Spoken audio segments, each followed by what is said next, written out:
মনসা, এই পৃথিবীতে আমাকে কেন নিয়ে আসলে মাসি? মনসা, বলো। এই পৃথিবীতে তোমাকে নিয়ে আসার কিছু কারণ রয়েছে। কি কারণ মাসি? মনসা, বলো। তুমি হয়তো জানো না তুমি আমার গর্ভধারণী মেয়ে নয়। ওগো মাসি, মনসা, এ কি বলছো? হ্যাঁ মনসা। তাহলে বলো, কে আমার পিতা আর কে আমার মাতা? তোমার পিতা, তোমার পিতা দেব মহাদেব শিব ঠাকুর। শিব ঠাকুর? হ্যাঁ মনসা, তার মাথায় আছে জট, মাথায় আছে যা, গলায় আছে সাপ, গলায় আছে সাপ, আর হাতে আছে ত্রিশূল, হাতে আছে ত্রিশূল। আর সে দেখতে মাসি। যা লম্বা। আমার পিতাকে আমি পাবো কোথায়? তোমার পিতা রোজ এই পথ দিয়ে তার ধর্ম প্রচার করতে যায়। তুমি এখানে থাকলে তোমার পিতার সন্ধান পাবে। সত্যি বলছো মাসি? হ্যাঁ মনসা। না। মনসা, বলো। আরেকটি কথা বলার আছে। কি কথা? তোমার পিতা গিয়েছে ধর্ম প্রচার করতে, ঠিক কর।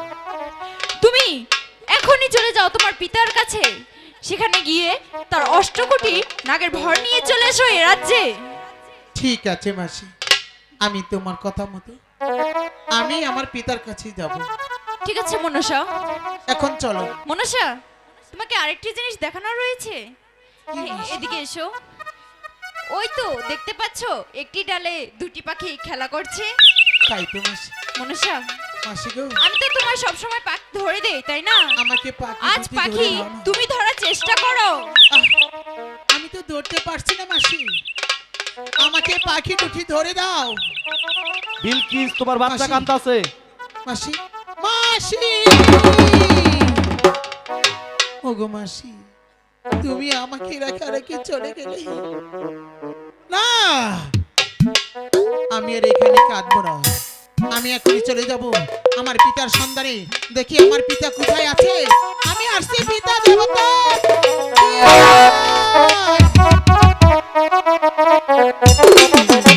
বিলকিস, তোমার বাচ্চা কাঁদতাছে, সুন্দর পিছনে নিয়ে যাও। এই শিব ঠাকুর, তুমি তো বুড়ো মানুষ শিব ঠাকুর। এই শিব ঠাকুর, তুমি 12 বছরের যুবতী করো না, এই সড়কটা হারা ওটা করো। শিব ঠাকুর, তোমার লজ্জা কর না? শিব ঠাকুর, এই শিব ঠাকুর, তুমি পুরো ধর্ম প্রচার করো। শিব ঠাকুর, তোমার ছবি টাঙ্গাইয়া তোমাকে পুজো করতাম শিব ঠাকুর। শিব ঠাকুর, তোমাকে শ্রদ্ধা করতাম শিব ঠাকুর। এই শিব ঠাকুর, তোমার লজ্জা নাই? শিব ঠাকুর, তুমি ওটা যুবতী মেয়ে নিয়ে সড়কটা হাঁটাহাঁটা করো। শিব ঠাকুর, পুজো তো দূরস্থান, তোমার একটা কলা শোষাও তোমরা। শিব ঠাকুর, শিব শিব ঠাকুর, ঘৃণা কর। শিব শিব ঠাকুর, লজ্জা কর। শিব শিব ঠাকুর, তোমার ঘৃণা নাই?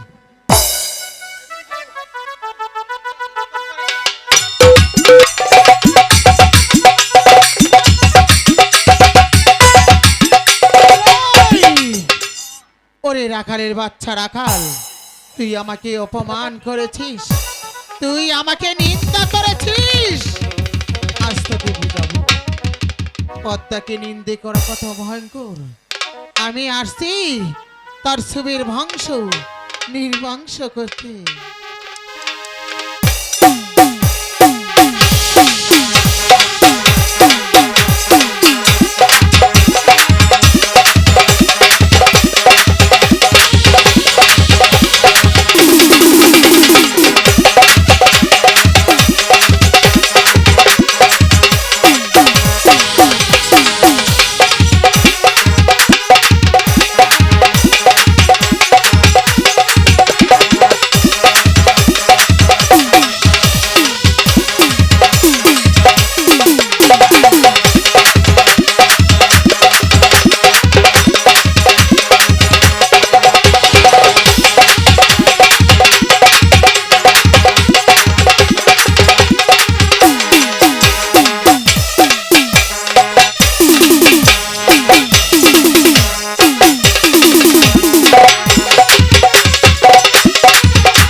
রাখালির মা, মাগো তুমি কোথায় আছো? আমার একবার পুষ্পর এসে কি দেখো, করেছো রাখালির মা? মাগো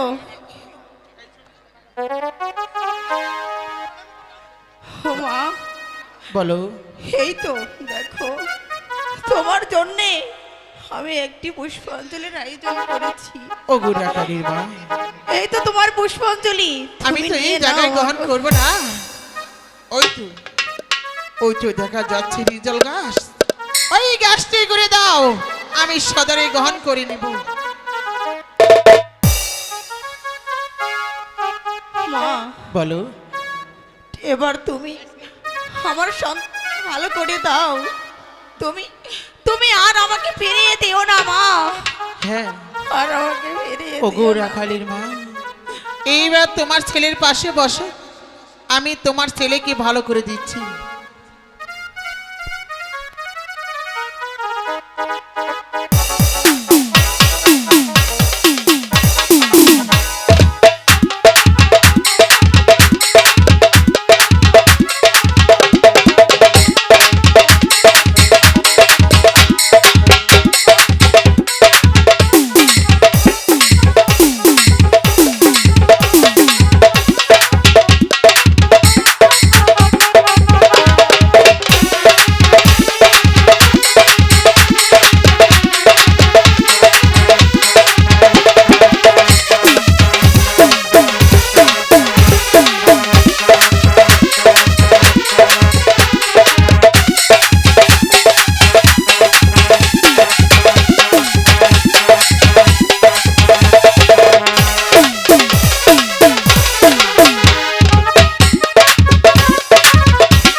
বাবা উঠ, বাবা উঠ। গণেশ মা বাবা, বলো তো। বাবা রে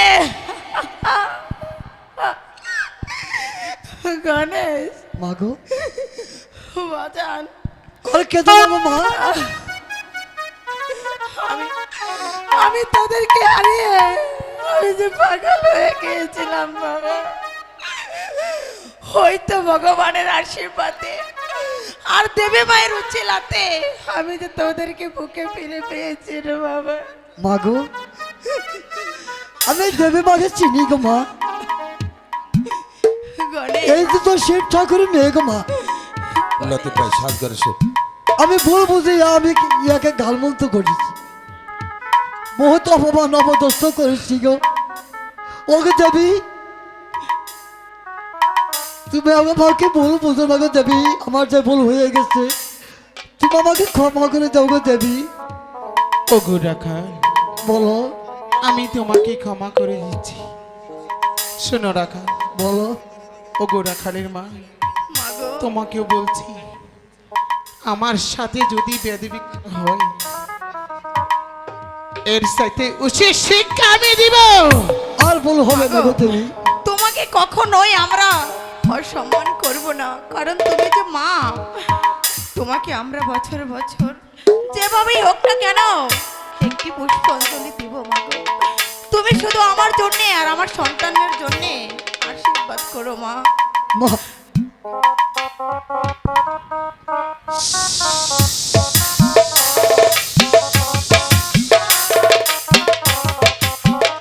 আসি। রাখালের মা, বিদায় মা, এইবার তোমার ছেলেকে নিয়ে বিদায়।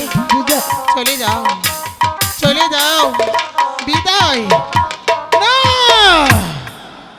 আমি আর বাড়িতে বসে থাকবো না, আমি এখনই চলে যাব ওই চম্পানগর চন্দ্রশতকের বাড়িতে।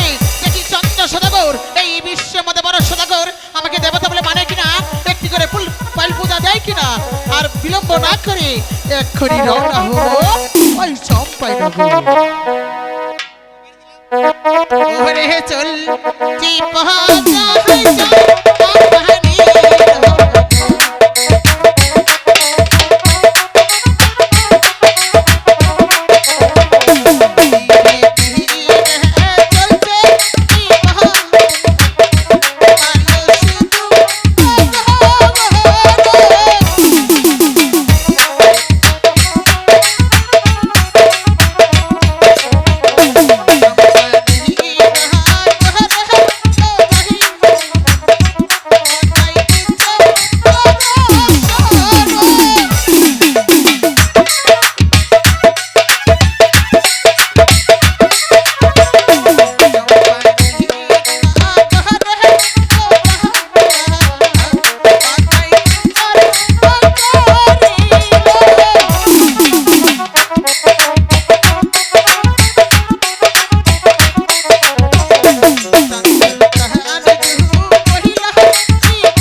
আমি চম্পাইনগর এসেছি, দেখি চন্দ্র সদাগর বাড়ি আছে কিনা। বাড়ি আছেন সদাগর মশাই? আরে বলি চন্দ্র সদাগর বাড়ি আছেন সদাগর মশাই? পিতাই আরে বলি সদাগর মশাই পিতাই ধর্ম, কোথায়? পিতাই ব্রহ্মানন্ত। কোথায় আপনি? ওগো পিতা, তুমি স্বর্গ হতে আশীর্বাদ করো। আমি যেন পারি তোমার রাজ কার্য পরিচালনা করার জন্য, আমি যেন পারি তোমার রাজ সিংহাসন মর্যাদা রাখতে। কে যেন আমার নাম ধরে স্মরণ করছে, যার নাম শুনে বাঘে মাসে যার নাম শুনে আকাশ পাতাল হরি করে কেঁপে উঠত। একই অপূর্ব রূপ তোমার। ওগো নারী, তোমার ওই লাবণ্য যৌবন আমি পাগল হয়ে গেছি। ওগো নারী, বলো কোথায় বাড়ি, কোথায় ঘর, কিবা তোমার মাতা পিতা, কিবা নামই তোমার? ওগো সদাগর মশাই বলো নারী। আমার রূপ দেখে আপনি পাগল হয়ে গেছে? ওগো নারী, বলো। তুমি সত্যপরাজিত করতে দেবে? একবারে খুলে বলো, কোথা হতে এসেছো তুমি, আর কেনই বা শ্রাদের প্রাসাদে আগমনই করেছো? তার আগে বলুন, আপনি সত্যি করে বলুন, আমি বড় আপনার কাছে আশা করে এসেছি। বলুন, আমার আশা আপনি পূরণ করবেন। ওগো নারী, বলুন। আশা যদি শ্রদ্ধার পাত্র হয়, তাহলে তোমাকে আশা প্রত্যাজ পূরণ করবো। আর যদি আশা মহৎ বাধিত হয়ে যায়, তাহলে প্রাসাদ অতি বিতাড়িত করে দেবো। ওগো সদাগর মশাই, বলো নারী। আমাকে দয়া করে একখানা পুষ্পাঞ্জলি দিতে হবে। কাকে? আমাকে। কেন? আমি তোমাকে কেন পুষ্পাঞ্জলি দেবো? কেন দিবেন? ওগো নারী, বলুন। আমি যে হাতে বজেছি আমার পরম গুরু দেবা দেবীর শ্রী চরণে তার রঙ্গা চরণ ধন্যবাদী, সেমনি ভাবে তার শ্রী চরণে আমি পুষ্পাঞ্জলি দিয়েছি। তাই তো মনে মনে স্পষ্টবাদী করেছি, আমি যে হাতে বজেছি আমার পরম গুরু শিবের চূড়ার মণি, সেই হাতে বসবো কেমন করে অন্য কোনো না। ওগো সদাগর মশাই, বলো নারী। আমাকে এখনো চিনতে পারেননি? কে তুমি? বলবো। তোমার জন্ম পরিচয় আমি বলছি, আপনার শুনুন। বলো নারী। দেবে দেব মা দেব শিব ঠাকুর। না, শিব ঠাকুরের পরম ভক্ত আমি বিশ্বাস করি না। আপনি চন্দ্র সদাগর। ওগো নারী, মিথ্যে প্রবঞ্চনা অপরাধিত হয়েছে, তাই তো যাদের কাছে মিথ্যে ছলনা করে তুমি চলে যাও আমার প্রাসাদ হতে। ওগো সদাগর মশাই। বলো নারী। কেন আপনি আপনি এই দেবী দেব মহাদেব শিব ঠাকুরের পরম ভক্ত নয়? হ্যাঁ ওগো নারী, বলুন। আমি শাস্ত্রবাদ এসে তোমার করেছি, তাই তো লক্ষিত প্রত্যাপরণ করে যাচ্ছি, জানতে পেরেছি তাহার একটি কন্যা ছিল, সে আজ মা পার্বতীর অভিশাপে সে দুবারই কাজ করে খেয়েছে। ওগো সদাগর মশাই, বলো নারী। আমি কি বলবো? আমি হলাম দেবী দেব মহাদেব শিব ঠাকুরের কন্যা। ওগো নারী, বলুন। দেবা দেবী মহাদেবর জাত সন্তান হতে পারো, যদি আমার কাছে তোমার সত্য জন্ম পরিচয় বলতে পারো, তাহলে আমি বেশ বাধিত হয়ে তবে সে বিশ্বাস করো তুমি দেবা দেবী মহাদেবের একমাত্র সন্তান। বেশ, আমি বলছি আপনি শুনুন। বলো। আমার পিতা যখন ওই কৈলাস ভবন যাত্রা করেছিল, হ্যাঁ। ওই পাখিনি মিলন করেছিল, ওই মিলন দেখে পিতার আশিক হয়েছিল। ওই আশিকের ছুটি এক ফোঁটা মনি পড়ে যায় ওই পদ্মা